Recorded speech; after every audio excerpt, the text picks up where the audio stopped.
నమస్తే welcome to our channel నేను miss సిరి ఎన్నికలు సమీపిస్తున్న వేళ చంద్రబాబు నాయుడు గారి ఫోకస్ అంతా ఇప్పుడు గన్నవరంలో ఉంది అన్నట్టు మనకు అనిపిస్తుంది ఎందుకంటే అక్కడ వల్లభనేని వంశీకి దీటుగా యార్లగడ్డ గారిని పెడితేనే ఇంకా మనకు బాగుంటుందని చెప్పేసి తను అనుకుంటున్నట్టు మనకి వార్తలు వస్తున్నాయి సో ఈ అంశాన్ని మనకి వివరించడానికి మనతో పాటు ఉన్నారు ప్రముఖ సీనియర్ జర్నలిస్ట్ జగదేవ్ గారు నమస్కారం సార్ నమస్తే సార్ ఇప్పుడు చూస్తున్నట్టయితే గన్నవరంలో వల్లభనేని వంశీకి దీటుగా యార్లగడ్డ గారు అయితేనే కరెక్ట్ అని చెప్పేసి అనుకుంటున్నట్టు చంద్రబాబు అనుకుంటున్నట్టు మనకు తెలుస్తుంది సో మరి నిజంగానే మరి తన వ్యూహాలు అక్కడ ఫలించే అవకాశం ఉందంటున్నారు అంటే ఖచ్చితంగా యార్లగడ్డ గారు అన్ని రకాలు అన్ని వర్గాలకి దగ్గరయ్యేలాగా ఆల్రెడీ ఆయన ఇప్పటి నుంచో ఒక పాత్ రెడీ చేసుకున్నారు. ఇప్పుడు మొన్న చంద్రబాబు గారు అరెస్ట్ టైంలో కూడా రాజమండ్రిలో ఆయనకి బెయిల్ దొరికి బయటకు వచ్చిన తర్వాత సాయంత్రం 5 గంటలకు ఇప్పుడు రాజమండ్రి సెంట్రల్ జైలు బయటకు వచ్చారు.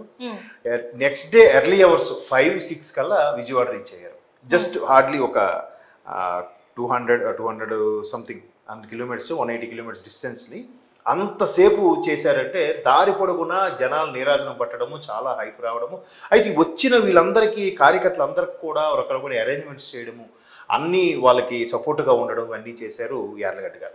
అంటే ఒకవైపు సైలెంట్గా చాప కింద నీరులాగా ఆయన యొక్క పరపతిని పెంచుకునే ప్రయత్నం చేస్తూనే ఉన్నారు. వంశీ గారికి ధీటుగా తయారవ్వాలంటే ఖచ్చితంగా ఈ విధమైన కెపాసిటీ ఉన్న వాళ్ళే ఆయన పోటీగా నిలబడగలుగుతారు. సో ఆయన ఇదేనే కాదు అమరావతి రైతుల విషయంలో కూడా చాలా సపోర్ట్గా ఉన్నారు. ఆ తర్వాత ఎక్కడెక్కడైతే మంగళగిరి ఏరియా కానీ గన్నవరం ఏరియా ఇవన్నీ కూడా ఎక్కడెక్కడ ఏమైనా ప్రాబ్లమ్స్ వచ్చినా కూడా వెళ్ళి నిలబడటము వంశీ గారి మీద ధీటుగా విమర్శలు చేయడము ఇవన్నీ కూడా చేశారు.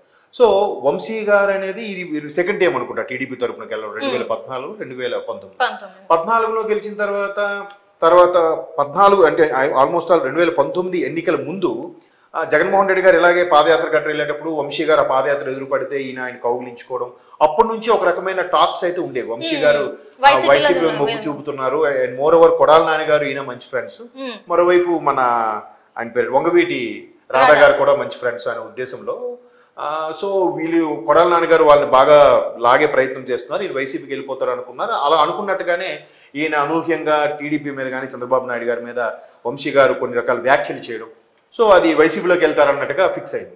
సో ఎప్పుడైతే ఫిక్స్ అయిందో ఇంకా యార్లగడ్డ గారు మరికొంచెం ఆయన పాత్ క్లియర్ చేసుకోవడానికి ఎట్లాగైనా ఈసారి టీడీపీ తరఫున మనం ఫుల్ ఫ్లెడ్జ్డ్గా గెలవాలి అనే ఉద్దేశంలో రెడీ అయ్యారు. అయితే ఇప్పుడు ఆయన లాస్ట్ టైము వైసీపీ తరఫున పోటీ చేసి ఇదయ్యారు. బట్ ఈసారి టీడీపీ తరఫున ఆయన పోటీ చేస్తున్నారు. అప్పుడు కూడా జస్ట్ త్రుటిలో తప్పింది. సో ఈసారి ఖచ్చితంగా యార్లగడ్డ గారు జెండా పాతారు అనే నమ్మకం అయితే చాలా మంది కనిపిస్తుంది. ఎందుకంటే ఏదైతే రాజధాని regional highest urban area land pulling ఏదైతే చేశారో చంద్రబాబు గారు ఆ ఏరియా పరిధి చెందిన ప్రతి ఒక్కరు కూడా ప్రతి సిటిజన్ ప్రతి ఒక్క ఓటర్ కూడా చాలా వరకు భంగపడ్డారు. అమరావతి క్యాపిటల్ చేయకపోవడం వల్ల చాలా ఇబ్బంది పడ్డారు. సో ఆ ఇబ్బందుల్ని హైలైట్ చేస్తూ వాళ్ళు వెనక్కి నిలబడి వాళ్ళకి ఎక్కడికక్కడ సపోర్ట్గా ఉండి వాళ్ళకి అవసరమైతే కేసుల విషయంలో కూడా ఈయన ఒక టీంని ఒక లాయర్ని పెట్టి చేపించి చాలా రకాలుగా ఈయన వరకు ఈయన ఒక్కొక్కటిగా రోడ్ క్లియరెన్స్ చేసుకుంటూ చేస్తున్నారు. ఎందుకంటే వంశీ గారికి మొదటి నుంచి అక్కడ ఉన్న ఒక కృష్ణా డిస్ట్రిక్ట్ సంబంధించి కానీ ఆయన ఒక డాక్టర్, బేసిక్గా డాక్టర్, పైగా ఆయన కొన్ని రకాల వ్యాపారాలు కూడా ఉన్నాయి. మొదటి నుంచి ఒక పలుకుబడి ఉంది. అటువంటి పలుకుబడి ఉన్న వ్యక్తిని పైగా అంత పవర్ఫుల్ లీడర్ని అఫ్కోర్స్ ఎందుకంటే సీనియర్ లీడర్ అవుతారు కాబట్టి అంత సీనియర్గా ఉన్న లీడర్ని ఢీకొనాలి అని అంటే ఖచ్చితంగా మనం గ్రౌండ్ లెవెల్ నుంచి వర్క్ చేసుకోవాలనే ఉద్దేశంలో ఏదైతే చంద్రబాబు గారు సపోర్ట్ ఇచ్చారో ఆ సపోర్ట్ని బాగా యూటిలైజ్ చేసుకుంటూ యార్లగడ్డ గారు ఒక్కొక్కటిగా క్లియర్ చేసుకుంటూ సపోర్ట్గా ఉంటూ ముఖ్యంగా వైసీపీకి సంబంధించి ఏదైతే ఈ మైనారిటీస్ కానీ SC/STs ఏదైతే కొంచెం అటువైపు మొగ్గు చూపే ఛాన్సెస్ ఉన్నాయో బికాస్ ఆఫ్ క్రిస్టియానిటీ ఏదైతే ఉందో దానివల్ల కొంచెం డైవర్ట్ అవుతూ అనుకుంటున్నారో దాని పరంగా కూడా ఇన్ని రకాల కొన్ని స్టడీ చేసి వాళ్ళకి సెపరేట్గా వాళ్ళతో పాటు కూర్చొని ఒక కమ్యూనిటీ హాల్లో పిలిచి వాళ్ళతో మీటింగ్లు పెట్టి ఇట్లా చేద్దాం ఇలా చేద్దాం మాకు అవకాశం ఇచ్చి చూడండి ఇట్లా మళ్ళీ మనకి రాజధాని రావాలి లేదంటే మన బాధలు పోవాలి. ఎందుకంటే ఇసుక ర్యాంపులు లెక్కర్ స్కామ్ ఇవన్నీ ఇష్యూ అయినప్పుడు ఇసుకలకు కూడా బాగా రేటు పెంచేశారు కాబట్టి అసలు కన్స్ట్రక్షన్స్ ఎక్కడ లేదు, డెవలపింగ్ ఎక్కడ లేదు. సో మ్యాక్సిమం ఎక్కడైతే నిమ్న వర్గాల వాళ్ళు ఉన్నారో వాళ్ళందరూ ఈ డైలీ లేబర్ కింద వెళ్ళే వాళ్ళకి చాలా ఇబ్బందికర పరిస్థితులు ఎదురుంటాయి. సో అటువంటి ఇబ్బందికర పరిస్థితులన్నింటినీ కూడా ఎదుర్కొనేలా ఉండేందుకు వాళ్ళందరికీ ఓతమిచ్చేలాగా మాట్లాడుతూ వాళ్ళకి పిలిచి మీటింగ్ పెట్టి మాకు టీడీపీ వస్తేనే మళ్ళీ డెవలపింగ్ వస్తుంది. డెవలపింగ్ అంటే because of construction infrastructure. So infrastructure వస్తేనే మళ్ళీ మీరు అనుకున్న ఇసుక రేట్లు వస్తాయి, కూలీలు కూడా న్యాయం జరుగుతుంది, మీకు ఫుడ్ దొరుకుతుంది, కూలీ లేబర్ వస్తాయి అన్ని రకాలుగా చెప్తూ వాళ్ళు మోటివేట్ చేస్తున్నారు. అలా చేయకపోతే ఆల్రెడీ 2 సార్లు గెలిచిన వ్యక్తి ఒక బలమైన స్ట్రాంగ్ క్యాడర్ ఉంటుంది. మరోవైపు ప్రస్తుత ప్రభుత్వం వైసీపీ ఉంది కాబట్టి వైసీపీకి ఫేవర్గా అదే డిస్ట్రిక్ట్లో వైసీపీకి కొంచెం ఇప్పుడు కొడాల నాని గారు కానీ ఆల్ రామకృష్ణారెడ్డి గారు కానీ వీళ్ళందరూ ఉన్నారు. ఇంకొక మైనస్ ఏంటంటే వంశీ గారికి రాధా గారు కూడా ఇటువైపు వచ్చేస్తారేమో అనుకున్నారు కానీ వంగవీటి రాధా గారు రాలేదు. ఎందుకంటే ప్రయత్నాలు చేశారు కానీ అవి ఫలించలేదు. ఎందుకు ముగ్గురు మంచి ఫ్రెండ్స్ ఒక దగ్గర ఉంటాం అన్నట్టుగా అనుకున్నారంటే కానీ రాలేదు. రీసెంట్ గా రాధా గారు కూడా ఒక పెద్ద స్టేట్మెంట్ కూడా ఇచ్చారు వైసీపీ మీద. అందరికీ బటన్ నొక్కాం చెప్పి ఖాతాల్లో వెళ్ళాయని అంటున్నారు. ఎంతకే తన ఎంత నొక్కాడో చెప్పమండి అన్నట్టు కూడా ఒక ఎక్కడో కామెంట్ చేసినట్టు కూడా నేను చూశాను. సో ఇట్లాగా అన్ని రకాలుగా చెక్ పెడుతున్న నేపథ్యంలో వంశీ గారి విషయంలో కూడా వైసీపీలో అంత స్థాయిలో పూర్తి స్థాయిలో కూడా అంత ఫేవరిజం లేదనేది కూడా మరొక వైపు ఒక టాక్ వినిపిస్తుంది. ఎందుకంటే వంశీ గారికి లాస్ట్ ఛాన్స్ వరకు కూడా టికెట్ ఇస్తారా ఎవరా, వంశీ గారికి వైసీపీ నుంచి టికెట్ కన్ఫర్మ్ అయిందా లేదా అని ఇట్లాంటి తర్జుమలు పడడం. ఆయనకి టికెట్ కన్ఫర్మ్ అయ్యేసరికి ఎప్పుడో 2019లో ఆయన ఒక దాన్ని ఏమంటారు పోలింగ్ స్టేషన్ లోకి దురుసుగా వెళ్ళారని చెప్పి ఆ కేసు మళ్ళీ ఇప్పుడు పునరావృతం అవ్వడం. దీనికి సంబంధించి అంటే జగన్మోహన్ రెడ్డి గారు టికెట్ ఇస్తూనే మరోవైపు పొమ్మన్ లేక పొగ పెడుతున్నారు అన్నట్టు కూడా అప్పట్లో కొన్ని వార్తలు వచ్చాయి.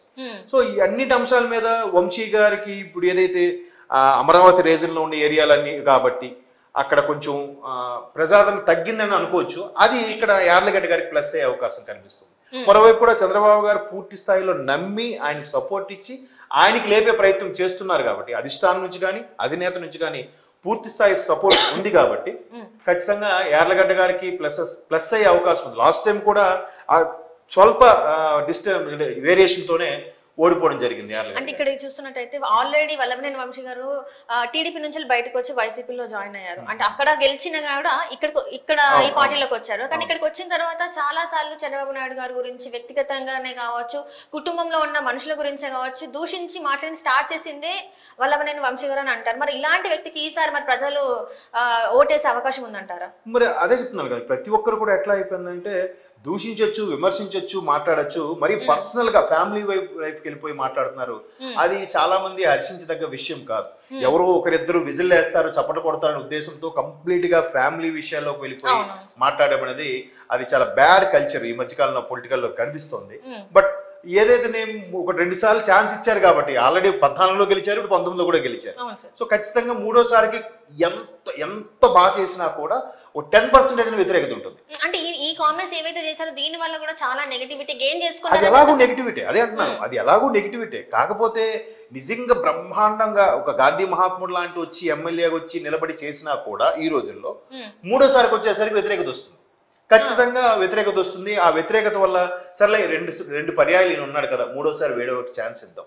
లేదు ఇప్పుడు ఆల్రెడీ వైసీపీ మీద ప్రభుత్వం సంబంధించి ఎంత రకాల వ్యతిరేకత వచ్చేసిందో, అంటే అక్కడ ఉండే వ్యక్తుల వల్ల కానీ, ఇప్పుడు లేబర్కి కానీ, నిరుద్యోగులు కానీ, ఎంప్లాయీస్ కానీ, ఎస్పెషల్లీ ఎంప్లాయీస్, తర్వాత కొంత రకాల పెన్షనర్స్, వీళ్ళందరూ కూడా ఒక రకమైన వ్యతిరేకత వచ్చేసింది. కాబట్టి ఆ వ్యతిరేకతతో పాటు 2 సార్లు గెలిచారు కాబట్టి ఈ వ్యతిరేకత కూడా ఉంటుంది. కాబట్టి ఇవన్నీ కూడా యార్లగడ్డ గారి ప్లస్ అయ్యే అవకాశం ఉంది. ఇది మరి వంశీ గారు ఈ మినిట్లో అటు చేంజ్ అవ్వడం కూడా ఒక విధంగా ఆయన ఎలా ఉంటుందో ప్రజల తీర్పు ఖచ్చితంగా నెగిటివ్ గానే ఉంటుందని బట్టి అన్ని రకాల సర్వేలు కూడా చెప్తున్నాయి. చూద్దాం మరి ఇంకా రాబోయే రోజు. Right sir, right.